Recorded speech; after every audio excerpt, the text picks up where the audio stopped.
I'm Jeff Hunt. He's Bill Thorpe. It's Wednesday.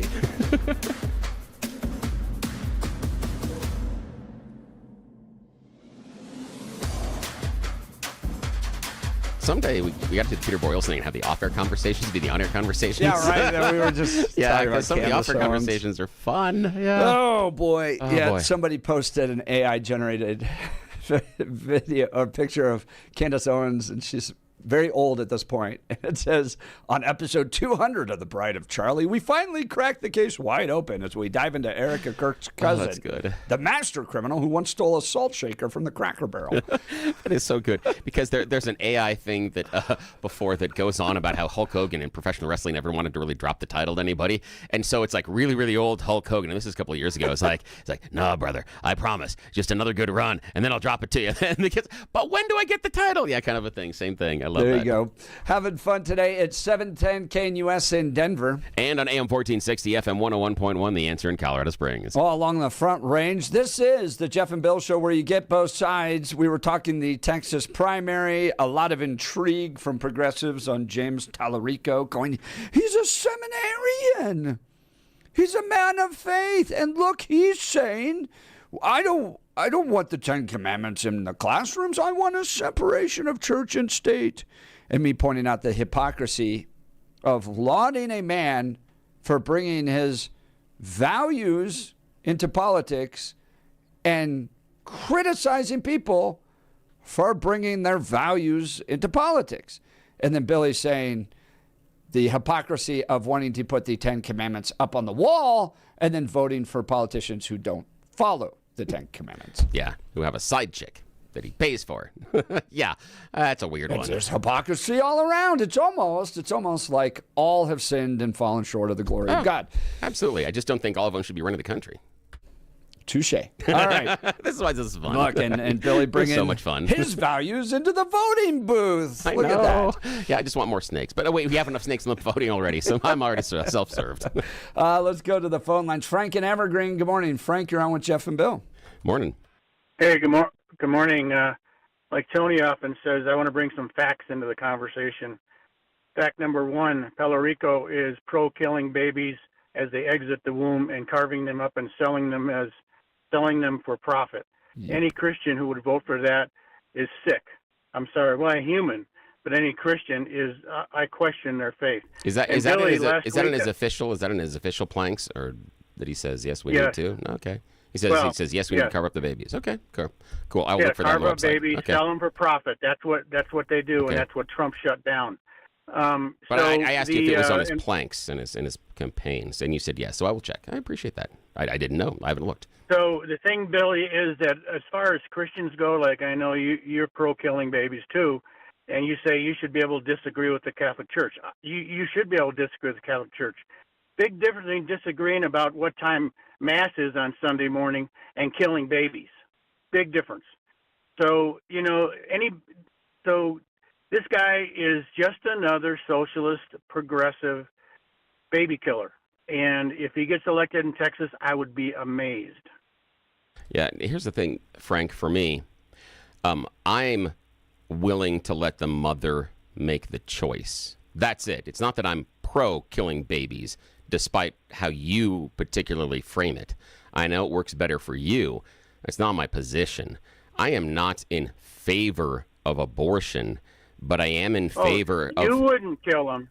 What, you wouldn't Frank? Kill them, but it's okay if somebody else kills them. Well, Frank, I'm in favor of allowing the mother to make the choice. I'm also in favor of supporting the women and giving them options to not make that choice. But Bill, could the mother make the choice 5 minutes after the baby's born? No, not legally. Not that I'm aware of. And I mean, in your moral universe, is that acceptable? So why is it acceptable seconds before it's born and not acceptable 5 minutes after it's born? When in my answer did I say it was acceptable for me and I would support it seconds before it was born? Or are you assuming something that I've not said? But you're saying you're allowing the mother to be able to make that choice. Yeah. I would so personally, why are you allowing the mother to make that choice prior to birth, but not 5 minutes after? I would personally put some restrictions on the when and the where and the how. I even would put a time frame restriction on it. And part of that is because I, in my tiny little human brain, don't understand the vast knowledge or power that God has. And when I look at the idea of once the cells are fertilized and they start growing, that if I look at that being the spawn of life and that it is a person at that moment, then I also have to understand that God has designed the human biological system to shed those lives and, in fact, then kill them, if that is the idea. And so if God has designed our biology to do that on the regular, I have a problem myself assuming that God says this is always wrong in every situation because he hasn't done that when he has divinely inspired our bodies and our evolution and how we are born. So he hasn't done that. So I'm not willing to draw that same line. I'm not going to. So, and wait, hang on, Jack. The other part is, Frank, I am not going to use my necessary religious boundaries or beliefs on someone else. There are other people that may believe someone else and may believe in something else or may believe in nothing. And so that's why I kind of look at it as a societal conversation, not a religious conversation. And I think there are societal conversations, and I think that we can come to an agreement on about where it should be. Will that line move? Yes, but that's part of society, and it always has, and it always will. You know, Billy, that's nice Democrat, liberal, progressive logic, and that logic has gotten us to killing babies as they exit the womb, crushing a baby's head, and then selling the parts of it, the baby, for profit. That's where we are today. And Frank, that logic is what has been pushed on us for 50 years. Where did I advocate for that methodology, Frank? Anywhere in my answer? What methodology? Okay, thank you. Exactly what methodology? Yeah, the methodology of the crushing the baby skulls. You use that a lot, yet I never referred to that. And when That's exactly what happened, and Billy. excuse me, Frank. When Jeff brought out the example that's similar to what you said, I said, no, that's not okay. So I already refuted your example that you give, but you like to use it as a cudgel. But you're okay if somebody else does. Okay. It's kind of like the Democrats during the Civil War. They didn't allow, Frank, most of them didn't. Frank, slavery, are you listening? Okay Frank, are you listening to me at all? I've already said no. I'm not okay with that. Good. Your conversation, your logic is absurd. Right. You're okay. killing a baby either Fine. way. Let's talk about this, Frank, just for fun. What happened in the Philippines when they made abortion illegal? It is a country that identifies more with Christianity than the U.S. does. What happened? What happened to abortion rates, and did it stop abortion? I would leave that in God's hands, just like you, Billy. Ah, that's it, Frank. When it gets difficult and the actual laws disagree and don't prove what you're saying it does, then you got to back away, and then all of a sudden you're over on my side. Yeah, it's conditional. Are you saying there were Yeah, more abortions in the Philippines? There were 5 million that's happened after they outlawed it. So the idea is it's not preventing what you claim to stop. The preventing is supporting the woman and giving her a better choice. It has definitely saved lives in America in states that have chosen not to have abortions. There's recorded lives that have been saved. So, I mean, it's like saying because rape continues that we shouldn't outlaw rape? There are recorded instances of lives being saved in states in which they have legal abortion through support systems and other things. That doesn't mean that just because it's illegal that it happens. And that's what I'm saying about the Philippines. When they outlawed it, it didn't stop it. That's the issue, is that we're claiming that if we do this and we make it illegal, stop it. And so you support it so it does not happen. When has that been the measure of success? Either it's a human life and you either recognize it is a human life worthy of protection or it's not. It's that simple. If it's not a human life worthy of protection by the law, then as Frank pointed out, you end up in places where we're killing these babies, like in Colorado. The question then right becomes, up until the moment of birth for any reason whatsoever. The question and then becomes, when is it a life? To pay for it. The question then becomes, when does it become a life? Exactly. Yeah, which in the Jewish religion is the moment of breath after it exits the birth canal. Yeah, and is that what you believe? No, not what I believe. Yeah, but I mean, we have to draw a line somewhere. Yeah, I mean, that's what law does. And right now, the line is breath. And I'm just asking, Why? Well, technically, the line isn't breath because late term, third term trimester abortions are like federally prohibited, stuff like that. There's certain terms. But not in There's Colorado. certain cases. No. But That takes place in Colorado. yeah, but there are certain incredibly limited cases. It's not necessarily on demand. There are But limited it's not cases in illegal. which That's the point. We're talking about a law. And so right now, Colorado has said you get those types of protections at the moment of breath. And I'm asking why. I'm not certain. What do you mean? Why? Because we've decided that as a society, and we need to Right. have in our state. And We need so to have a larger. And part of it and one of the reasons why it's defined as that is because of the complete and total outlaw on the other side. That both sides have viewed this as an all or nothing, when it actually should be a compromise between the two. And it should be a compromise. What do you mean, why? Why? It should be a compromise I between mean, the two. we don't compromise on slavery. You're either a person, a human being, or your property. What's the compromise on that? Where do you fall? We define things in law, and you're either a human being or your property. We decided you're a human being. Why not the same thing with life?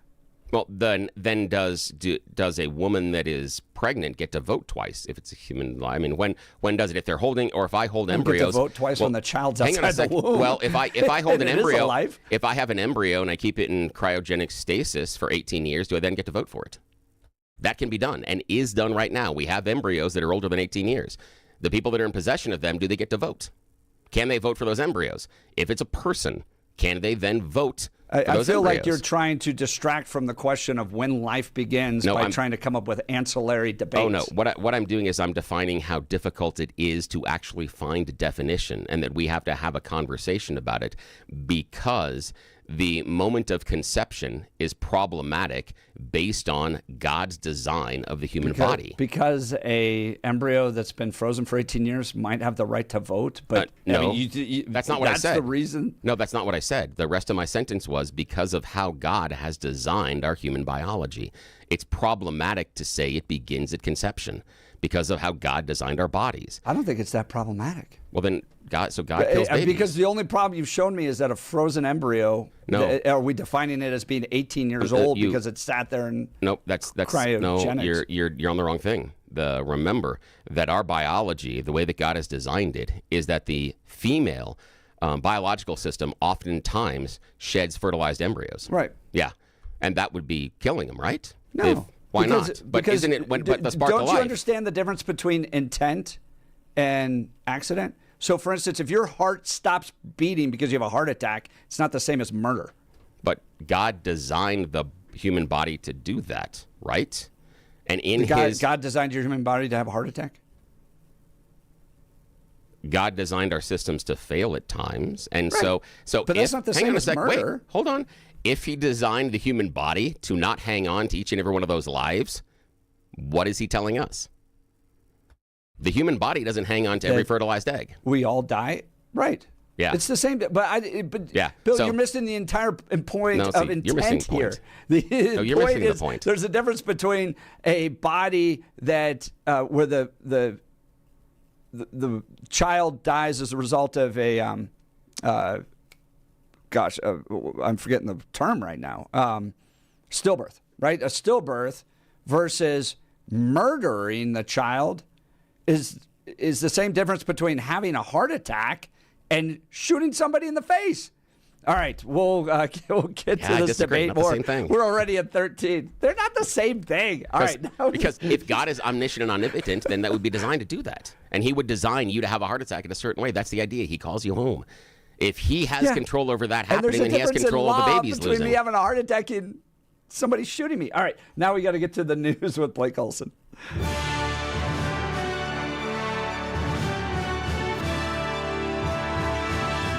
Blake Olson, news and comment. Good morning. It is Wednesday, 34 and sunny in Denver, 33 in the Springs. Expecting highs in the low 60s today. News sponsored by Pastor Camp Heating and Air Conditioning. For a new home heating and cooling system, contact your Lennox dealer, Pastor Camp Heating and Air Conditioning at pastorcamp.com. Conditions apply. See dealer for details.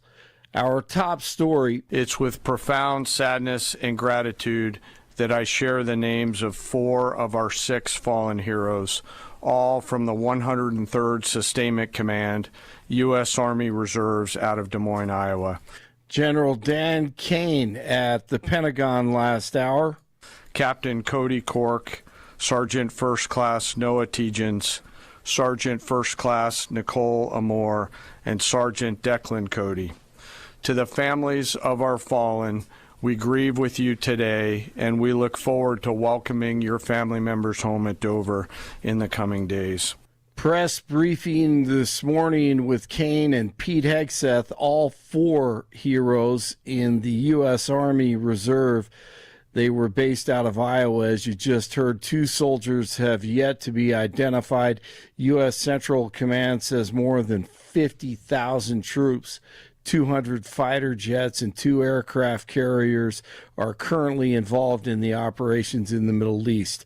Secretary of War Pete Hegseth says the results of Operation Epic Fury have been incredible. After just 4 days, he said the U.S. and Israeli forces, air forces, will soon have uncontested control of Iranian airspace.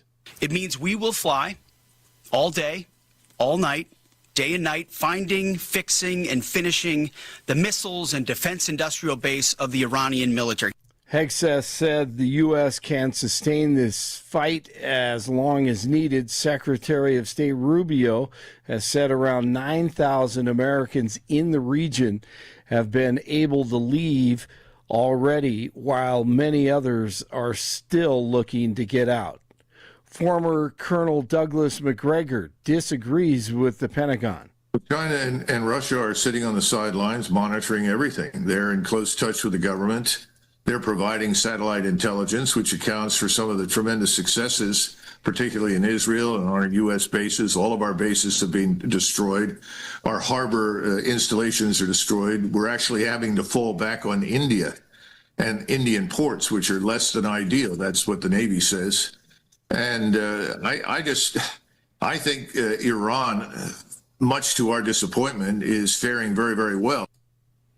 Gas prices are climbing in Denver as tensions grow in the Middle East and summer driving season approaches. Gas Buddy analyst Patrick DeHaan says prices will get worse before they get better as oil companies and retailers react to the attack. Hundreds of ships have dropped anchor in the Persian Gulf, awaiting what the next move may look like. And the ripple effect has been dramatic on the price of oil, which has jumped by over $10 a barrel over the weekend. Gas Buddy announced Tuesday that the average price of gas in the city rose to $2.78 a gallon, up nearly 30 cents since last week. Some stations are charging as much as $3.29 a gallon. The cheapest gas available in Denver as of Tuesday was $2.14 at a mobile station on South Broadway in Littleton. Governor Polis posted on X last night the stark sentencing disparity between former state senator Sonia Jaquez Lewis and Tina Peters. Lewis was only sentenced to 2 years of probation and 150 hours of community service after an ethics investigation. Peters is serving a 9-year sentence for her role in the security breach at the local elections office after the 2020 presidential race. Polis says he may reconsider clemency for the former Mesa County clerk. Polis argues that they share a conviction for the same offense, attempting to influence a public official. The first primaries of the midterm elections are in the books. They took place in Texas, North Carolina, and Arkansas, with the races in Texas getting the most attention, of course. On the Democratic side, Congresswoman Shanae, Jasmine Crockett, I think her name is, And Texas State Representative James Tallarico faced off in a heated race to become the nominee for the U.S. Senate, and NBC News projecting that Tallarico has won that matchup. Meanwhile, the GOP Senate primary race is headed for a runoff in the Lone Star State with Senator John Cornyn and State AG Ken Paxton having advanced. The House Judiciary Committee will hear from Homeland Security Secretary Kristi Noem today as the DHS remains unfunded, with Democrats demanding changes to ICE's immigration enforcement operations. Noem faced the Senate Judiciary Committee on Tuesday. Lakers at the Nuggets tomorrow night, and the Avalanche dominate the Ducks last night 5-1 the final. 34 in the Springs, 35 in Denver. That's the latest. I'm Blake Olson. More of the Jeff and Bill Show ahead on News Talk 710 KNUS in Denver, and now on AM 1460 and FM 101.1, The Answer in Colorado Springs. This is where you hear both sides. We are the Jeff and Bill Show.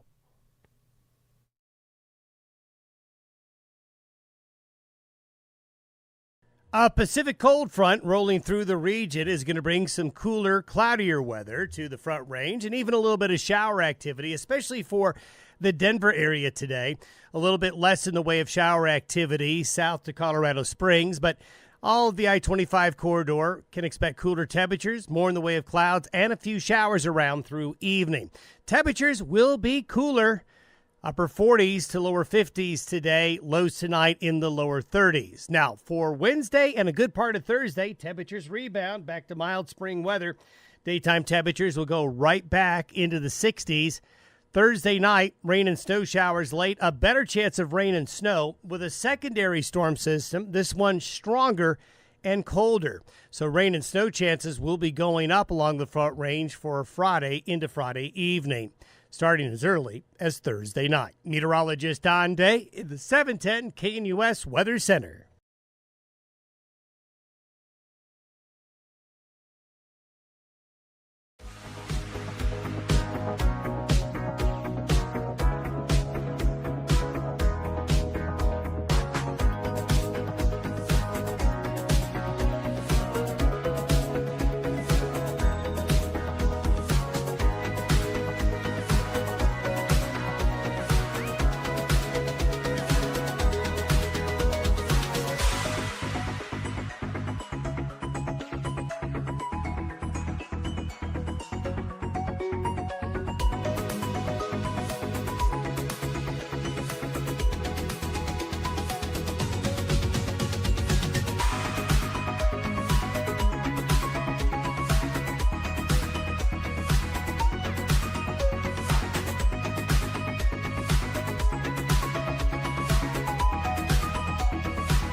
$710 KNUS in Denver. And AM 1460, FM 101.1, The Answer in Colorado Springs. All along the Front Range. This is the Jeff and Bill Show, where you get both sides. And boy, was that the case. Let's go back to the phone lines. We're talking Texas. We're talking religion. We're talking abortion. We're talking the Ten Commandments. Yeah, all the good stuff. Great calls, great text messages. Thank you guys for playing along. Good morning, Joan. You're on with Jeff and Bill. Morning.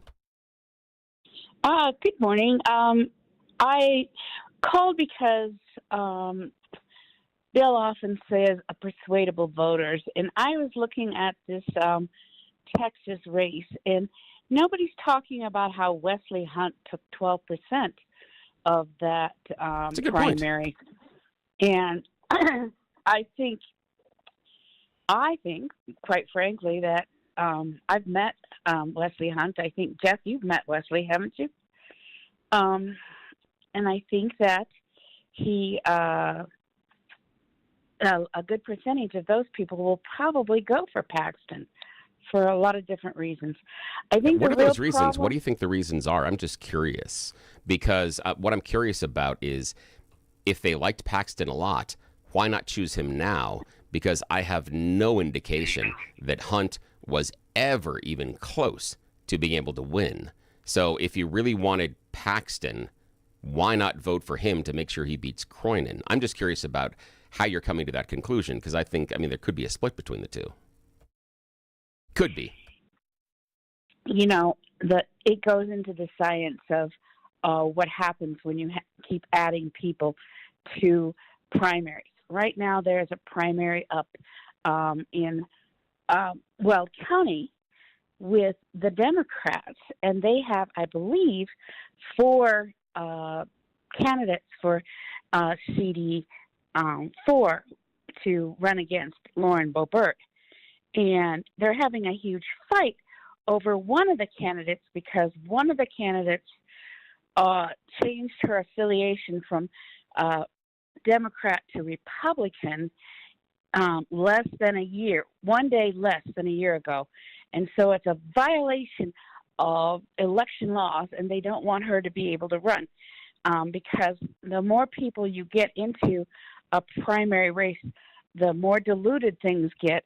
And that's the whole basis of what they do with that funky voting that they do in Alaska. I can't remember the name of that voting. Jungle primaries? Yeah, jungle primary, like ranked choice, yeah. Jungle primaries, yeah. So I think that Wesley, there are people, okay, so the reason why John Cornyn is being in a problem at all is because this is his 5th term. And the truth of the matter is, what has he done the previous 24 years? What has he done with the last 4 terms? And that's one of the things that people are looking at. It's not so much, do you vote with Trump all the time? It's, what have you done for your constituents? Well, that too, and I thought this headline of the New York Times was kind of apropos. They called Senator John Cornyn a relic of a gentler GOP. It's kind of that Bush, Nikki Haley, McCain, Romney aspect of the GOP that I find that most Republican voters just aren't that interested in revisiting anymore. Yep, I think you're right there. And the part that's kind of interesting to me is how this Democrat that's, I believe, kind of a fake preacher in Texas is trying to be a kinder, gentler, and more civilized because they think that people are wanting that kinder and gentler and more civilized. And I think this Cornyn Paxton race kind of shows how you have the two, you have a big divide. And I think Wesley Hunt was just giving people a place to park while they watch the rest of. So do you think Paxton comes out on top here?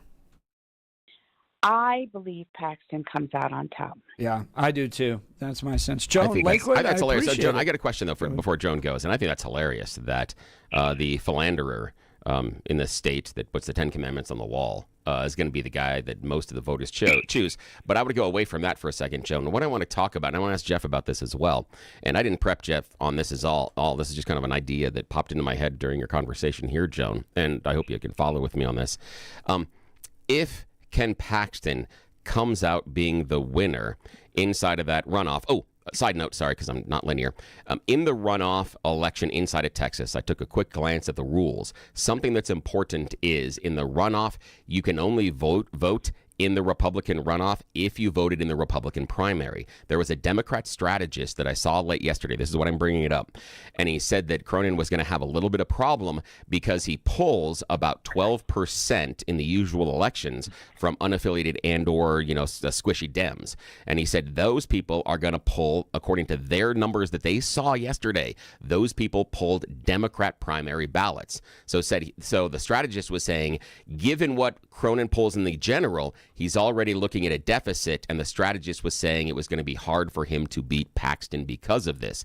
Now, the reason I said that is to tell you this, that inside of the upcoming runoff, anybody that voted in the Democrat election primary can't come and support Cornyn. So he's still minus those votes. So I don't. Yeah, Cornyn. Sorry, I'm having a problem with that one today. So I think that's why Paxton can win. Now, what I want to know is if Paxton wins, is this a good sign for Phil Weiser here in Colorado? The reason I ask, Ken Paxton, he was a hard charger on overturning the election in 2020. Weiser, hard charger here in Colorado against Donald Trump. Paxton has filed more than 100 lawsuits against Obama and Biden administrations. We've got all the lawsuits here with Weiser. Do we see any parallels that if Paxton is so palatable and so agreeable to Texas voters, could this bode well for Weiser given similar credentials here in our state? Joan from Lakewood, your thoughts? Well, I saw Michael Bennett on Next with Kyle Clark, and I was shocked at how old he looked. I have this thing that I say about Michael Bennett, that he's male, pale, and stale, but now I have to add creepy old because he actually looked very close to how Biden looked. I don't know who did his makeup or whatever, but it wasn't a good look. So I had to deduct some points for Michael Bennett right there. And then I think Weiser has that fighting kind of thing, but the problem he has is he has lawfare fighting as opposed to fighting principles. Isn't that Paxton's thing too, though? He's picked up that type of fighting thing as well. And that's why I'm asking the comparison question, is because I see parallels in the fights that Paxton has picked for Donald Trump and for MAGA. I see parallels with the fights that Weiser has picked against Donald Trump and against MAGA. And I'm wondering if the supporters on either side of that, find something. If people support and like that for Paxton, could people on the other side of the aisle like and support that for Weiser? That's 100%. All I'm asking. You're exactly right about that, because, and this gets into your question as to why can somebody support Ken Paxton and some of the personal philandering I appreciate this, that's taking place. It's because for people in the political realm, we're in like a cold civil war. There's a battle to be fought with regards to the future of this nation. And what do you want? Who do you want alongside you fighting right now for the future of America? Is it somebody that's nice, gets along with the other side every once in a while? Or do you want somebody that's really going to give it to him, but he's got personal problems? You're going to go with the guy that's really going to give it to him, even if you have to overlook their personal problems, because there's too much at stake. Joan, I appreciate the call. Joan. Thanks so much. Let's talk modern rugged leather. From city streets to mountain trails, your gear should go wherever life takes you. That's why at Modern Rugged Leather, every bag is handcrafted from premium, responsibly sourced leather, designed to look sharp, last long, and tell a story of its own. Each stitch, buckle, and strap reflects timeless craftsmanship and is backed by a lifetime warranty, because quality shouldn't quit when the adventure begins. So whether it's the boardroom or the back roads, Modern Rugged Leather helps you carry confidence every step of the way. Modern Rugged Leather, modern style, timeless durability, backed for life. This is the best leather bag I've ever owned. I love it every single day. Take it everywhere I go. Life's going to take you places, folks. Make sure your gear can keep up. Shop the full collection and find yours today at modernrugged.com. Again, that's modernrugged.com. More of the Jeff and Bill Show to come. You're listening to us on 710 KNUS in Denver. And waking up with us on AM 1460, FM 101.1, The Answer in Colorado Springs. This is where you hear both sides. We're the Jeff and Bill Show.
710 KNUS in Denver. And on AM 1460, FM 101.1, The Answer in Colorado Springs. All along the Front Range, this is the Jeff and Bill Show where you get both sides. Bill, are you ready for the tweet heard around the world, the X-Post? Oh, man.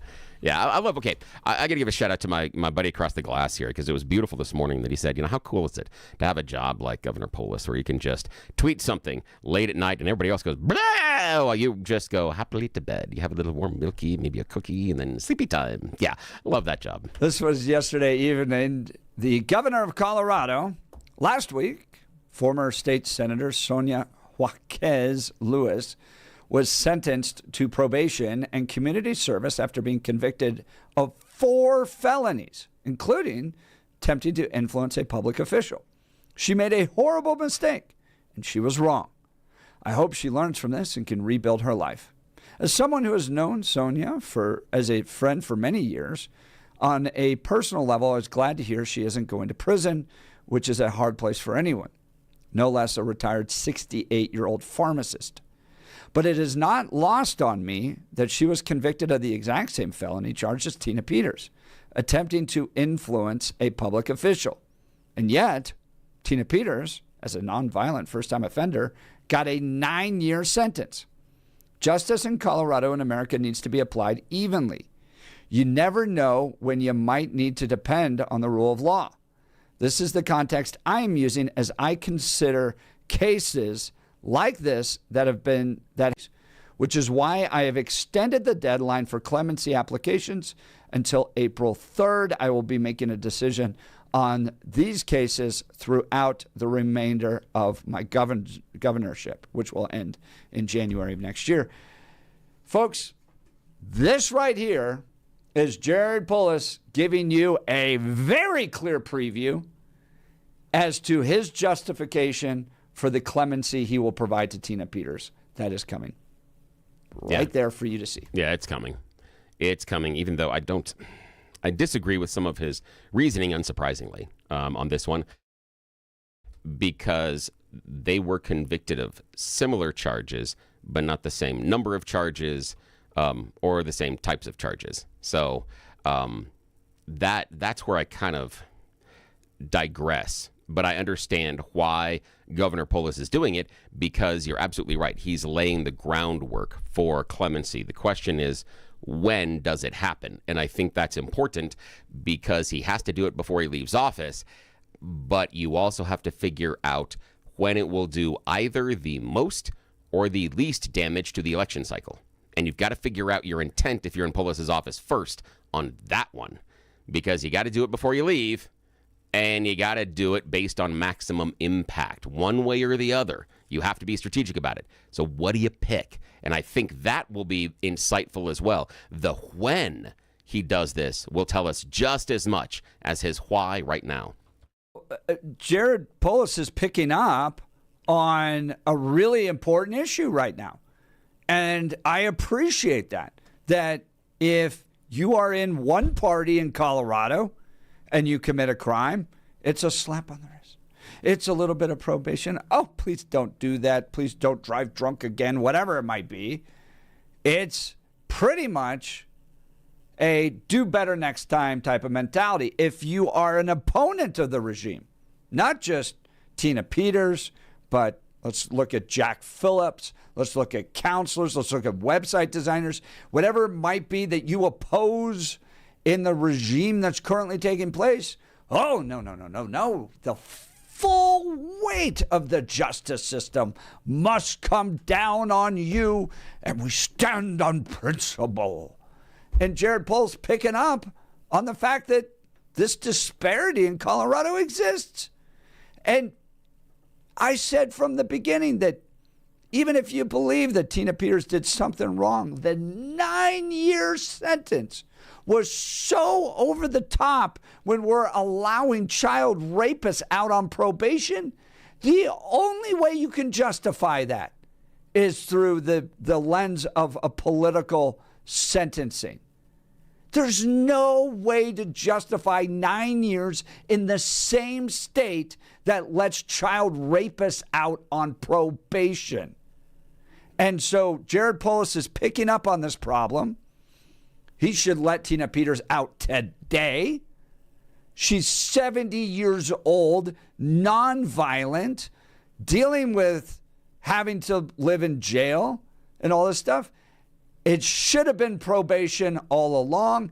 And as you're seeing, even the Colorado appellate court justices going, her sentence was extended based upon free speech issues. This is a travesty that this state did to Tina Peters. It shouldn't be at this level. Her sentence was extended simply because of free speech violations, according to the judge. And it's terrible. Let her out right now. Jared Polis, to his credit, which I don't often agree with, is picking up that this exists in Colorado, and it needs to be addressed. All right, let's go to the phone lines. Ben Morrison, good morning. Ben, you're on with Jeff and Bill. Good morning. Yeah, good morning. Can you hear me? Yeah, we got you. Yeah, Tina Peters got exactly what she deserved. She broke into an office. I had a former coworker, that did something kind of similar with our company. She broke into an office. She vandalized a bunch of equipment, and it ended up costing us close to $350,000 to $400,000 in damages. And she got sentenced to 6 years for that criminal behavior. And Tina Peters did something very, very similar to that. She caused almost $1 million in damages with having to replace the voter machines based on a lie. You know, there's some dopey people like Joe from Arvada. Were the voter machines replaced, or were the passwords changed? No, they had to replace the entire equipment because it gets compromised. Yeah, they spent almost $100,000 replacing all the equipment because it was compromised once you broke in. $1 million. Well, it might be $100,000 per machine, but it's close to $1 million is the amount of damage about that for the machines. She caused. They have to replace. So imagine that. Like, if I came into your house, Jeff, and caused $1 million worth of damage, do you think I should just get clemency? What did they have to replace on the voting machines? The voting machines were compromised because dude came in when he shouldn't have, and they broke it. And again, this is through the Mesa County. The Mesa County commissioners and the Board of Commissioners voted to replace all the machines and the equipment. Did she take a hammer to them? Once they get touched by outside sources and they don't know what has happened to that machine anymore, they don't know if there's any malware, they don't know if there's any viruses, anything like that, to do it. Like, the machine becomes compromised. They have a very, they throw the whole machine away? Yeah. They do. And yeah, it cost about $1 million to replace all the stuff. What happened when Jenna Griswold released all the passwords? They just changed the passwords, right? Those machines are not accessible via internet. None of that stuff can be accessible. That's not true. Heidi Ganales proved that a lot of these can be accessible via the internet. But it has to be turned on, and it wasn't turned on. That's the issue. But the question is, I mean, arguing over not whether they needed to or not, Mesa County commissioners voted to replace it. It was a consequence of what she did.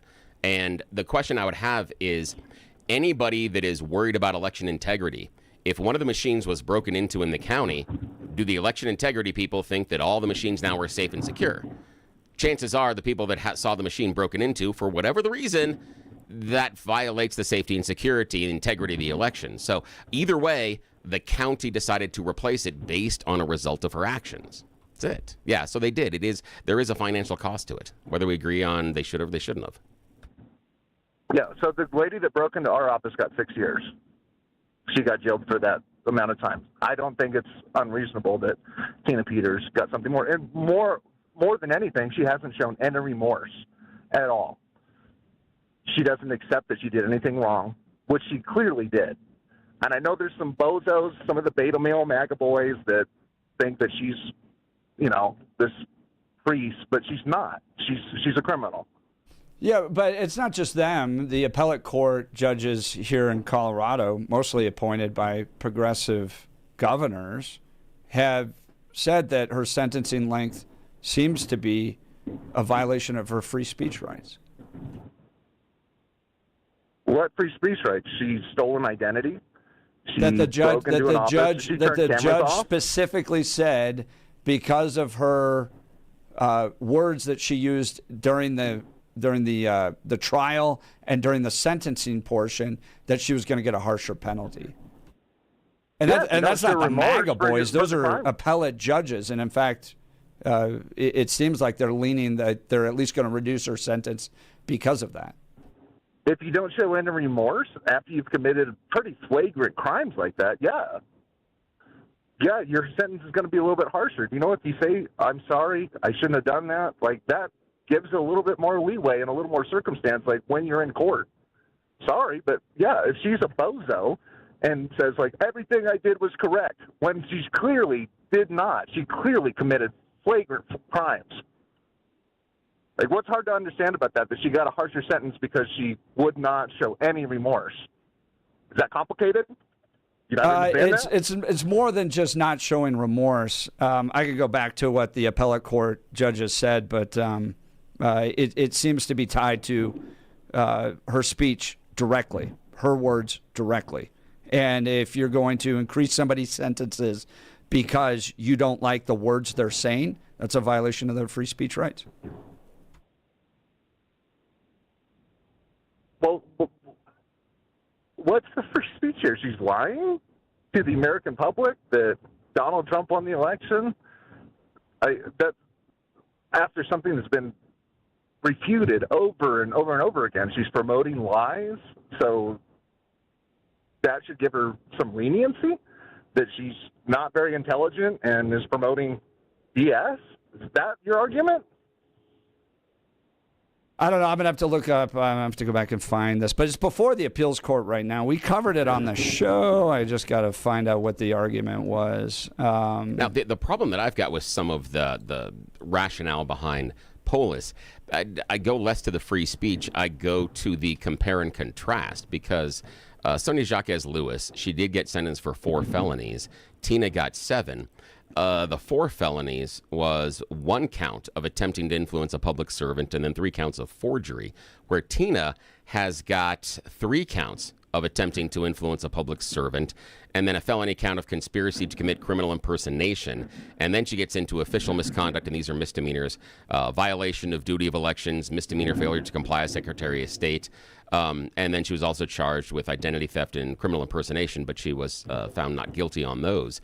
So when what I have a problem with Jared is he seems to present as if the charges were equitable, and I don't believe so. Not when Jacques Lewis is charged with 1 count of attempting to influence a public servant, and we've got 3 for Tina. I'm not arguing that Tina's sentence was fair. I'm not arguing against her being let out at this point. I'm just saying I disagree with Jared Polis trying to draw a 1-to-1 comparison as he does in his tweet, but he needs to because he needs the cover for when he's going to let her out, and he is going to let her out. So here are the judges. 3 judges on the appellate court raised concerns. This is Colorado Newsline. This is by no means a conservative outlet. This is a very progressive outlet. Raised concerns about the trial during Wednesday's hearing, questioning whether an improper jury instruction led to Peter's conviction on a felony charge despite drawing language from a misdemeanor statute. More broadly, the panel appeared sympathetic to arguments made by Peter's attorney that her sentencing, which followed statements made by presiding district court judge Matthew Barrett, calling Peters a charlatan who peddled snake oil, violated her right to free speech. My read of the sentencing transcript is that the judge considered that, and it went into the calculation of his sentence, and that's a First Amendment problem. That's the appellate court judges. So are you disagreeing that she was peddling snake oil and just lying? Should I get to sentence somebody for a longer sentence because I disagree with what they say? I think in this situation, like, the cause of her crimes was because she was spreading full BS. Should I, in America, be able to imprison somebody longer because I disagree with what they say? It led to crimes, ultimately. You sound like a great communist there, Ben. I appreciate it. All right, let's talk game day men's health. Your speech led to crimes. Off to the gallows. All right, I want to talk to the guys out there. As we get older, things change. Maybe you haven't been feeling like yourself, more tired, more fatigued, more stressed than you want to admit. And we hear it all the time. Men are feeling that the spark of energy is fading. Lower energy means feeling like you just can't get out of second gear. Game Day Men's Health has the solution for you. Their motto, helping guys be better dads, better husbands, and better men. Bill, take it away. Let me tell you about something that was happening here on the Jeff and Bill Show before we started working with Game Day Men's Health. Jeff and I would talk about naps. We would talk about the fact that we would need to find that afternoon time to lay down, try to get a nap, and how we were dragging so much the next day. And we were remembering that time in which we had that energy all day when you would just keep going and going and going. Those times when you were out with partying with your friends, like, I don't need to go to sleep. I'll just go to work without sleep in the morning. Yeah, it was stupid at that time, but you had the energy. You don't have it anymore. Game Day Men's Health is the solution. See, they are a data-driven solution for the hormone imbalances that we develop as we age. They offer you a free testosterone check. Get your numbers from them within 10, 15 minutes. They'll set up a personalized plan that you can go month to month on, unlike those other men's clinics that want to lock you in for a year or more before you even know if it works. I'm going back to them tomorrow, and here in a couple of weeks, I have got an updated blood test I'm going to be taking with them as well, because they are a data-driven solution that makes sure that everything is on point. They're helping guys be better dads, better husbands, better men. That is the mission statement they have in their break room, not as a marketing statement when you walk in. Check out the Game Day Men's Health location nearest you: Aurora, Cherry Creek, Parker, Inglewood, and Thornton. You can make a free appointment to get your T-checked right there at GameDayKNUS.com. GameDayKNUS.com. You can pick out the one closest to you. That T-check is free. Tell them you heard about it here on the Jeff and Bill Show and that we've been bragging about them. Raphael did the exact same thing and went to Thornton, and he's feeling great. Today is the day you can start feeling better as too. So, Game Day Men's Health, or GameDay.com. Or, I screwed that up. GameDayKNUS.com. Yeah. That's more of the Jeff and Bill Show to come. You're listening to us in Denver on 710 KNUS. And AM 1460, FM 101.1, The Answer in Colorado Springs. This is where you hear both sides. We are the Jeff and Bill Show.